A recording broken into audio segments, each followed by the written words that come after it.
இன்றைக்கி நம்ம பார்க்க போகிற பயிற்சி வெயிட் லாஸ்க்கான பயிற்சி. அந்த வெயிட் லாஸ்க்கான பயிற்சியில் பஷிமொட்டாசனா ஹாலாசனா ஸ்விங் பண்ண போகிறோம். அந்த பஷிமொட்டாசனா ஹாலாசனா ஸ்விங் பண்ணோம்னா என்ன ஆகும் அப்படின்னாக்கா, நம்மளுடைய டம்மி வந்து நல்லா ஃப்ளாட் ஆகும், தை மசில்ஸ் வந்து நல்லா டோன் அப் ஆகும், பாடிக்கு நல்ல ஒரு ஃப்ளெக்சிபிலிட்டி கிடைக்கும். அது எப்படி பண்ணுறது நான் இப்போ சொல்கிறேன், அது நம்ம பார்க்கலாம். ஓகே, இப்போ ஃபஸ்ட்டு ஷவாசனால படுத்துக்குங்க. ஓகே, இந்த மாதிரி படுத்துக்குங்க. படுத்துட்டு இப்போது கைகளை கொண்டு வந்து கால்களை தொட முயற்சி செய்யுங்க. இப்போது அப்படியே வந்து பேக்கில் வந்து இப்படி டச் பண்ண ட்ரை பண்ணுங்க. ஓகே, 1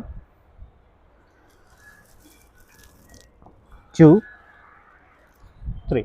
இப்போ உங்களால் வந்து இந்த அளவுக்கு வர முடியல, ஃபுல்லாக வர முடியலன்னா எந்த அளவுக்கு வர முடியுது, இந்த அளவுக்கு வர முடிஞ்சாலும் ஓகே தான். இந்த அளவுக்கு வர முடிஞ்சாலும் ஓகே தான். கையை ஃபுல்லாக தொட முடியல, இங்கே தொட்டாலும் ஓகே தான். ஸோ ப்ராக்டிஸில் கொஞ்சம் கொஞ்சமாக நீங்கள் அந்த மாதிரி செஞ்சுட்டே வரும்போது உங்களுக்கு கண்டிப்பாகவே வந்து கைகள் வந்து காலை தொட ஆரம்பிக்கும், கால்கள் வந்து தரையில் போக ஆரம்பிக்கும். இந்த மாதிரி ப்ராக்டிஸ் செஞ்சுட்டு வந்தோம் அப்படின்னாக்கா நம்மளுடைய வயிறு வந்து நல்லாவே ரெடியூஸ் ஆகும். எக்ஸஸ் மசில்ஸை நம்ம வந்து வயிற்றில் இருக்க எக்ஸஸ் மசில்ஸை ரெடியூஸ் பண்ணோம் அப்படின்னாக்கா சீக்கிரமாகவே நமக்கு வெயிட் லாஸ் ஆகும். நன்றி, தேங்க்யூ.